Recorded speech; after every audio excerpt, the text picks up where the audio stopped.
Hey guys, எல்லாருமே திருப்பி திருப்பி கேட்டுட்டு இருக்கீங்க. அதாவது என்னன்னா, நான் ஓபிசில கேட்டகரியில இருக்கிறேன். எனக்கு 70 மார்க் இருக்கு. எனக்கு எஸ்சி கேட்டகரியில எனக்கு இத்தனை மார்க். எனக்கு நான் ஷார்ட் லிஸ்ட் ஆவனா?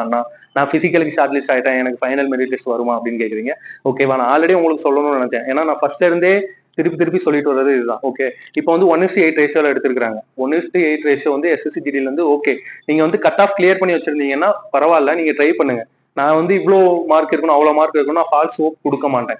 அண்ட் நான் மார்க்கை வச்சு எப்பவுமே மார்க்கை பெரிய டிசைடிங் ஃபேக்டரா பண்றது இல்லை. ஏன்னா எனக்கு தெரிஞ்ச அண்ணன் அவங்க தான் எண்டு கடைசி மார்க்கா இருந்தாங்க. கட் ஆஃபுக்கு வந்த மார்க்கே அவங்களோட மார்க் தான். ஓகேவா, பிஎஸ்எஃப்ல இப்போ ஒர்க் பண்ணிட்டு இருக்காங்க. கட் ஆஃபுக்கு வந்த மார்க் அவங்க கடைசி மார்க் எடுத்து அவங்களுக்கு கிடைச்சது. ஓகே, அவங்க இந்த மாதிரி நினைக்கல. எல்லாரும் சொன்னாங்க உன்னோட மார்க்கு கிடைக்காது, நீ ரொம்ப கம்மியான மார்க் இருக்குன்னு சொல்லிட்டு இருந்த டைம்ல அவங்க வந்து கட் ஆஃப் லாஸ்டா இப்ப 260 கட் ஆஃப் இருக்குன்னா 260 எடுத்து அவங்க கிளியர் பண்ணி போனாங்க. ஓகேவா, இந்த மாதிரி நடக்கிறதுக்கு ஹை சான்சஸ் இருக்கு. ஸோ நீங்க இதை பத்தி மைண்ட்ல வைக்காம நல்லா பிசிக்கலி பிராக்டிஸ் பண்ணுங்க. கண்டிப்பா உங்க